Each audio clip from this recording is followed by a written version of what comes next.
Welcome back to Diksha's education hub. तो हमने part 1 से लेके 4 तक कंप्लीट कर लिया था पॉलिटी का सेक्शन। आज हम फाइनली प्रोसीड कर रहे हैं टुवर्ड पार्ट 5। इससे पहले याद करो हमने फंडामेंटल राइट्स में एक आर्टिकल नंबर 32 पढ़ा था, ठीक है, जिसमें रिट्स का प्रोविजन था, कॉन्स्टिट्यूशनल रेमेडीज़ पढ़ी थी।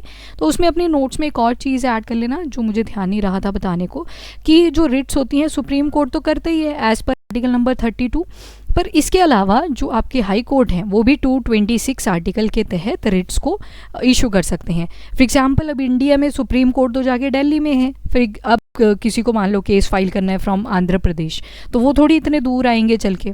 वहीं पे अगर मेरे को बिहार से कोई केस फाइल करना है, वहाँ पे रिट इशू करवानी है, तो उस केस में इतने दूर थोड़ी आएंगे। तो इसी वजह से हाई कोर्ट्स यहाँ पे बना दिए गए होते हैं। तो जैसे 28 स्टेट्स हैं तो 28 के 28 स्टेट्स में आपको हाई कोर्ट मिल जाएगा। उसके अलावा दिल्ली, पुडुचेरी और JNK, तो यहाँ पे आपको सारी चीज़ें मिल जाएंगी। तो ये पॉइंट ऐड कर लेना अपने नोट्स के अंदर, ये भूल गया था बताने को आर्टिकल, तो ध्यान रखिएगा इसको। और जब भी रिट इशू करवानी होती है तो उसमें शो कॉज दिखाना पड़ता है, मतलब रीज़न क्या है, वाई यू वांट कि हम रिट्स इशू करें, तो वहाँ पे शो कॉज दिखाना पड़ता है। चलो ये 2 लाइन्स ऐड कर लेना अपने नोट्स के अंदर। अब स्टार्ट करते हैं हम पार्ट नंबर 5, जिसका नाम है यूनियन। अब देखो पार्ट 5 में आप पढ़ोगे कि सेंटर कैसे काम करती है, सेंटर के अंदर क्या क्या इलेक्शंस हो रहे हैं, प्राइम मिनिस्टर, प्रेसिडेंट, उन सब के बारे में यहाँ पे आएगा। वैसे ही अगर हम पार्ट 6 की बात करें तो वहाँ पे आएगा स्टेट लेजिस्लेचर, यानी कि स्टेट के ऊपर ज़्यादा फोकस किया जाएगा। जो स्टेट की गवर्नमेंट्स होती हैं, गवर्नर आगे, CM आगे, वहाँ की जो MLA आगे, वो सारा कहाँ पे पढ़ेंगे हम, दैट इज़ अंडर पार्ट 6। अभी जो फोकस रहेगा that is only on part 5। चलिए जी स्टार्ट करते हैं अब बिना किसी देरी के। सबसे पहले आता है आर्टिकल, याद रखने हैं एज यूजुअल। तो आर्टिकल नंबर 52 से लेके आर्टिकल नंबर 151 तक हैं। लगभग आपको 100 आर्टिकल्स इसके अंदर मिल जाते हैं पार्ट 5 के अंदर। जो शुरू के आर्टिकल्स मिलेंगे वो तो हमें प्रेसिडेंट के ही ऊपर मिलेंगे। तो सबसे पहले तो इंडिया का कौन सा सिस्टम है, तो पार्लियामेंट्री सिस्टम है हमारा, ठीक है। एक हाउस, इस तरह से आप याद रखोगे इसको, एक सर्कुलर शेप का हमारा कोई जगह है और वहाँ पे 2 हाउसेज हैं, एक तरफ लोकसभा है, एक तरफ राज्यसभा है, और ऊपर कौन आते हैं, प्रेसिडेंट। हाउसेज पूछे जाएं तो 2 हाउसेज हैं, पर वहीं पे अगर पार्ट्स पूछे जाएं पार्लियामेंट के तो 3 पार्ट्स आ जाते हैं, यानी कि प्रेसिडेंट आ जाएंगे, लोकसभा आ जाएगी, राज्यसभा आ जाएगी। ये पार्ट्स होते हैं पार्लियामेंट्री सिस्टम के। और ये जो कॉन्सेप्ट है प्रेसिडेंट का, ये हमारा है फ्रॉम यूके कह लो या ब्रिटेन कह लो, वहाँ से हमने प्रेसिडेंट का आइडिया पिक किया था।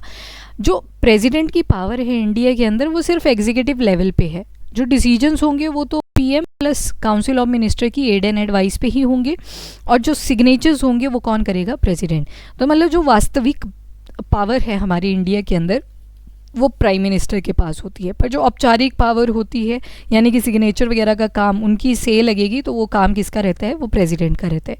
अमेरिकन कॉन्स्टिट्यूशन से हमने ये आइडिया पिक नहीं किया है, बिकॉज वहाँ पे आप क्या सुनते हो, डोनाल्ड ट्रंप प्रेसिडेंट है, तो वहाँ पे सारी की सारी पावर किसके पास होती है, प्रेसिडेंट के पास होती है। पर इंडिया के अंदर सारी की सारी सबसे ज़्यादा जो पावरफुल होता है वो कौन होता है, प्राइम मिनिस्टर। पर सिग्नेचर कौन करते हैं, प्रेसिडेंट। मतलब प्राइम मिनिस्टर जो काम करवाना चाहते हैं उसके ऊपर सिग्नेचर कौन करेगा जाके लास्ट में, प्रेसिडेंट। अभी करंटली जब मैं ये वीडियो रिकॉर्ड कर रही हूँ तो उस टाइम पे द्रौपदी मुर्मू है प्रेसिडेंट। उसके अलावा प्रेसिडेंट का आपको टेन्योर पता होना चाहिए, क्या क्या क्वालिफिकेशंस हैं, और प्रॉफिट ऑफ ऑफिस नहीं होना चाहिए, वो सारी चीज़ें हमें देखनी है विद रिस्पेक्ट टू प्रेसिडेंट। चलिए जी, तो रियल पावर जो होती है इंडिया के अंदर वो प्राइम मिनिस्टर के हाथों है, ना कि प्रेसिडेंट के। तो जो हेड हैं एक्चुअल में गवर्नमेंट के, डी फैक्टो मतलब जो फैक्ट है कि असली रूलर कौन है इंडिया के अंदर, रूल कौन कर रहा है, तो प्राइम मिनिस्टर कर रहे हैं, he is head of government. और डी ज्योर का मतलब है यहाँ पे सिर्फ नॉमिनल हेड कौन है, प्रेसिडेंट है। नॉमिनल हेड का मतलब है कि बस साइन वगैरह का काम रहेगा, अब किसकी एड एंड एडवाइस पर, prime minister plus council of minister. अब आर्टिकल शुरू करते हैं। तो आर्टिकल नंबर 52 से लेके 78 तक हम पढ़ेंगे, जिसमें यूनियन एग्जीक्यूटिव के बारे में होगा। यूनियन एग्जीक्यूटिव का मतलब है कि कितने ऑफिशियल्स होंगे हमारे सेंटर लेवल के ऊपर। तो सबसे पहले तो फर्स्ट सिटीजन ऑफ इंडिया की ही बात करेंगे, प्रेसिडेंट आएंगे। इनसे रिलेटेड जितने भी आर्टिकल्स हैं वो आपने ध्यान में रखने हैं। इनकी पार्डनिंग पावर्स होती हैं वो भी आपको ध्यान में रखनी है। इनको इम्पीच किया जा सकता है, ये जो इम्पीचमेंट का आइडिया है, रिमूवल कैसे हो सकता है प्रेसिडेंट का, ये आइडिया हमने लिया है फ्रॉम द अमेरिकन कॉन्स्टिट्यूशन। इसके अलावा प्रेसिडेंट के बाद होते हैं वाइस प्रेसिडेंट, प्राइम मिनिस्टर आ जाएंगे, काउंसिल ऑफ मिनिस्टर आएंगे, अटॉर्नी जनरल ऑफ इंडिया, ये सारा हम कवर करेंगे इस लेक्चर के अंदर। चलिए जी, आर्टिकल 52 टू 62, इसमें जितने भी प्रोविजंस आएंगे वो सारे किससे रिलेटेड होंगे, प्रेसिडेंट। जैसे यहाँ पे तो आपको मैंने ऊपर बता दिया ना, क्वालिफिकेशन, इम्पीचमेंट, पार्डनिंग पावर्स, ये सारी प्रेसिडेंट के पास होती हैं। तो जैसे अब स्टार्ट करते हैं आर्टिकल नंबर 52 से। आर्टिकल 52 कहता है कि हमारे पास इंडिया के अंदर हेड ऑफ स्टेट होना चाहिए, there shall be president of India, राष्ट्रपति होने चाहिए हमारी कंट्री के अंदर। किस आर्टिकल में मेंशन है, आर्टिकल 52। वेरी नॉर्मल, इसमें जस्ट इतना बोल दिया कि there shall be a president of India, president होने चाहिए इंडिया के अंदर। इसके बाद नेक्स्ट आता है आर्टिकल नंबर 53। प्रेसिडेंट जो है वो इंटीग्रल पार्ट है पार्लियामेंट के। जैसे कि मैंने आपको बोला, पार्लियामेंट को आप ऐसे अज्यूम करो सर्कुलर शेप, सर्कुलर ही है, अब वैसे ट्राइंगुलर सी शेप में है सेंट्रल विस्टा के अंडर जो नया पार्लियामेंट बन रखा है। और उसके बाद यहाँ पे आता है लोकसभा, यहाँ आता है राज्यसभा, पर ऊपर क्या लिखते हैं, प्रेसिडेंट, मतलब इंटीग्रल, एक अखंड पार्ट है राष्ट्रपति की पोजीशन किसी हमारी पार्लियामेंट की। और इसके साथ एग्जीक्यूटिव यूनियन, एग्जीक्यूटिव यूनियन मैंने बोला ना, औपचारिक रूप से ये अपनी पावर को शो करते हैं, सिर्फ सिग्नेचर्स वगैरह जब करने होते हैं तो आगे फ्रंट में आते हैं। तो जो एग्जीक्यूटिव यूनियन है वो किसके अंडर आता है, प्रेसिडेंट के अंडर। इवन जब कोई आईएएस ऑफिसर अपॉइंट होता है, आईपीएस ऑफिसर अपॉइंट होते हैं, तो वो वहाँ पे भी प्रेसिडेंट उनका वेलकम करते हैं, ठीक है। प्राइम मिनिस्टर तो प्लेज के टाइम पे वो जो पेज होता है उसको पकड़ाते हैं, that is a different thing, जिसके ऊपर सिग्नेचर करेंगे कि हाँ जी मैं आज से इस ऑफिशियल पोजीशन को ज्वाइन करने वाला हूँ। पर आपने देखा होगा एक मीटिंग होती है, उसके बाद फ्रंट में बैठे होते हैं प्रेसिडेंट, उनके साइड में सारे वो जो ऑफिशियल्स होते हैं, IAS officer, IPS, IFS, very important, Indian foreign services, तो वो सारे किसके अराउंड बैठे होते हैं, प्रेसिडेंट के। फिर डिनर वगैरह पे भी बुलाया जाता है, तो वो सारे प्रोसीजर्स चलते हैं। पर जो एक्चुअल डिसीजंस होते हैं वो कौन लेते हैं, प्राइम मिनिस्टर लेते हैं। एग्जीक्यूटिव यूनियन किसके अंडर आता है सारा का सारा, दैट इज अंडर प्रेसिडेंट। पर जो एक्चुअल डिसीजन है, जो लॉज वगैरह बन रहे हैं, वो सारे कौन ले रहे हैं, प्राइम मिनिस्टर। कौन उनको हेल्प करता है, काउंसिल ऑफ मिनिस्टर। पर प्रेसिडेंट को सिर्फ क्या करने होते हैं वहाँ पे, सिग्नेचर करने हैं उनको, ठीक है। और बाकी जो डिसीजन जो भी प्राइम मिनिस्टर ने लिए हैं उसको अप्रूवल कौन दे देगा, एक तरफ से प्रेसिडेंट दे देंगे।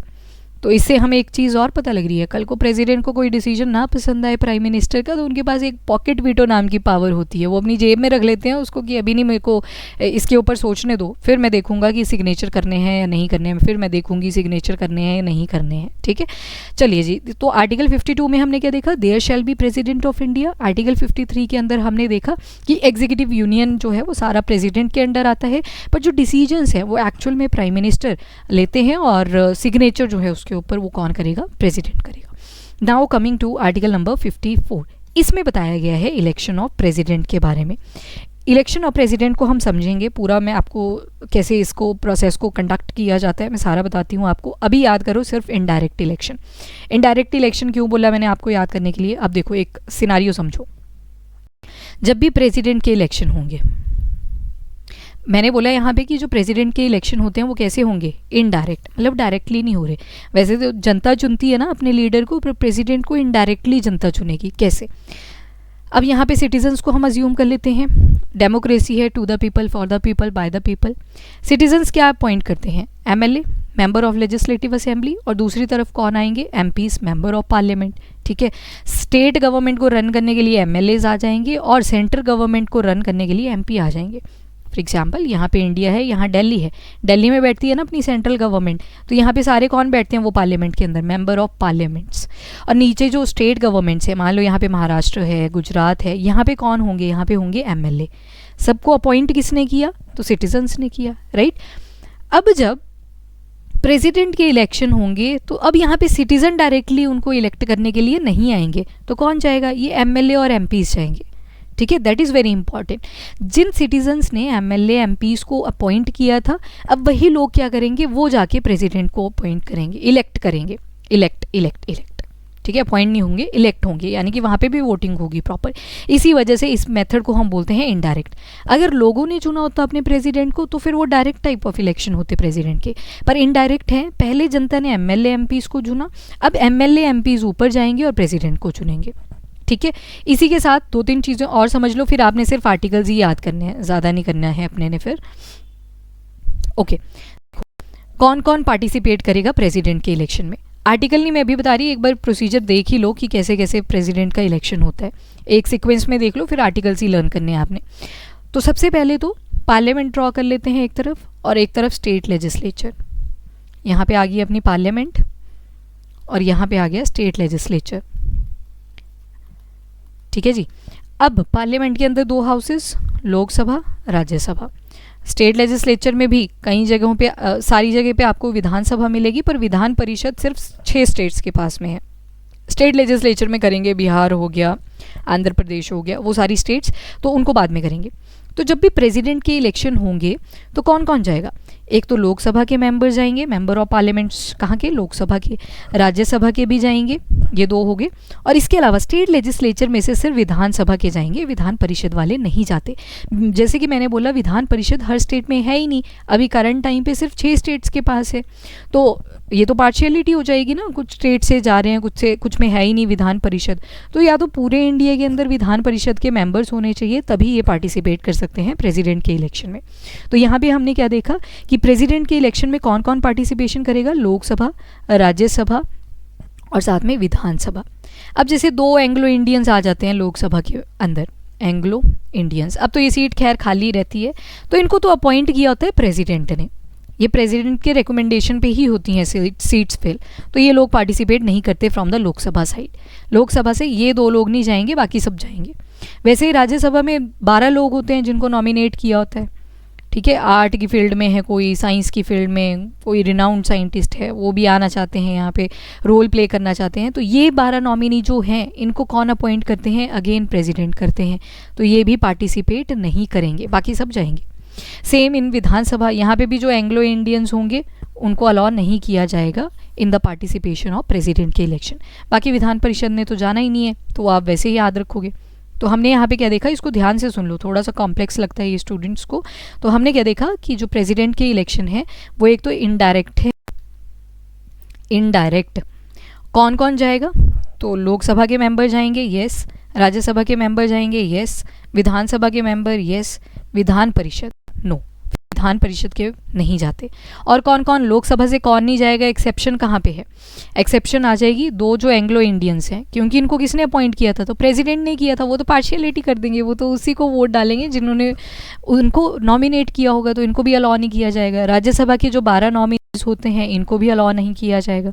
विधानसभा के भी सेम, जो एंग्लो इंडियंस की सीट होगी उनको अलाउ नहीं किया जाएगा। और विधान परिषद तो है ही नहीं। तो इसी वजह से जस्ट बिकॉज जिनको हमने लोगों ने इलेक्ट करा था, एमएलए और एमपी, वो फिर जाके इलेक्शन में पार्टिसिपेट करते हैं प्रेसिडेंट के। दैट इज़ वाई जो प्रेसिडेंट के इलेक्शन है इनको हम कहते हैं इनडायरेक्ट इलेक्शन। अब इसके अलावा एक और टर्म आप सुनोगे, that is single transferable vote. Single transferable vote. अब जब प्रेसिडेंट के लिए लोग आगे आएंगे कि मुझे भी प्रेसिडेंट बनना है, मुझे भी प्रेसिडेंट बनना है आफ्टर सर्टेन क्वालिफिकेशन। अभी देखते हैं सारा, मैं जस्ट इलेक्शन सिस्टम आपको बता रही हूँ। मान लो 4 पर्सन आगे, कोई पर्सन ए है, बी है, सी है, डी है, ये सारे प्रेसिडेंट के इलेक्शन के लिए खड़े हो जाते हैं। अब वोटिंग के लिए कौन कौन आने वाला है? यहाँ पे एमएलएज आने वाले हैं विधानसभा के, लोकसभा प्लस राज्यसभा, ये सारे वोटिंग डालेंगे। तो ये वर्क करता है प्रेफरेंस सिस्टम के ऊपर। Preference system. अब ये प्रेफरेंस सिस्टम क्या होता है? अब इलेक्शन शुरू हुए, अब यहाँ पे आपकी चॉइस रहेगी, जो एमएलए एमपीज होंगे उनकी चॉइस रहेगी। फॉर एग्जांपल कुछ एक पर्सन चाहता है कि ए वाला जो है वो बने प्रेसिडेंट, तो इन्होंने फर्स्ट प्रायोरिटी किसको दे दी? ए को।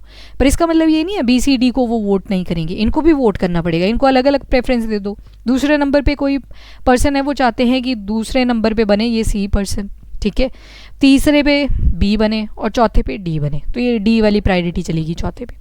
अगला कैंडिडेट आता है, मान लो ये प्राइम मिनिस्टर मोदी ने वोट डाला, ठीक है, कंसीडर कर लो इसको, जस्ट अज्यूम। तो ये चाहते हैं कि जो ए पे है राम, यहाँ पे है श्याम, यहाँ पे है किरण और यहाँ पे है सीता। तो ये मोदी जी ने डिसाइड किया कि मैं चाहता हूँ कि मेरी पहली प्रेफरेंस जाती है राम को, दूसरी प्रेफरेंस जाती है श्याम को, तीसरी जाती है किरण को और चौथी जाती है, मतलब 2 3 4 वर्ड्स पढ़ लो ये।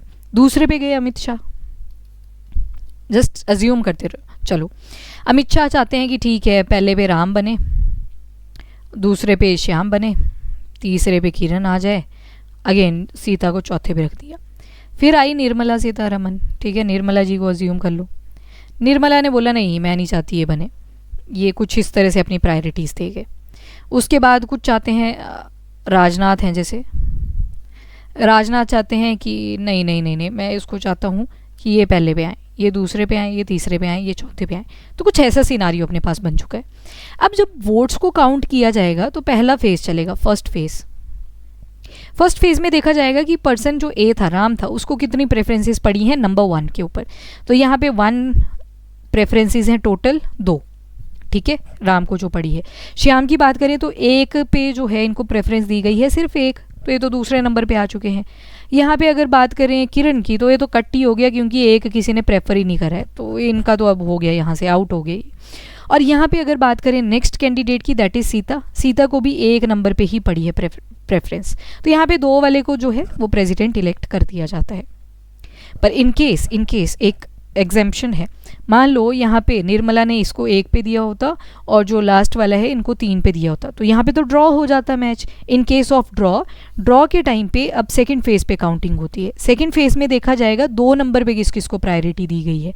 तो 2 नंबर पे यहाँ पे देखो, अब 2 और यहाँ पे भी 2, अगेन यहाँ पे जो मुकाबला है वो टक्कर का ही चल रहा है, 2 इनको भी 1 और 2 इनको भी 1। ऊपर देखो अब 3 पे, तो 3 पे अब प्रेफरेंस किसको दी गई है, बी को। तो अब 3 पे जो होगा पहले वो जो है वो प्रेसिडेंट इलेक्ट हो जाएगा। तो यहाँ पे 3 को 1, यहाँ पे 3 है 0 पे। तो अब जो प्रेसिडेंट इलेक्ट होंगे वो कौन होंगे, वो होंगे श्याम। पर जहाँ पे पहले पे डिसाइड हो गया था कि प्रेसिडेंट आ रहे हैं राम, जिनको 2 बार 1 नंबर मिल चुका है। तो प्रेफरेंस बेस्ड है ये, प्रेफरेंस के बेसिस पे first phase, second phase, third phase, जब तक बराबर ये पोजीशन चलती रहेगी तब तक ये कट्टी करने पड़ेंगे। तो फर्स्ट फेज, सेकंड फेज ध्यान रखिएगा, ठीक है। That is known as single transferable vote, इसको कहते हैं। चलिए जी, बाकी इसको देखते हैं नेक्स्ट लेक्चर के अंदर। अभी इतना ही, थोड़ा इसको डाइजेस्ट कर लो। So thank you everyone, have a nice day, keep studying and keep watching.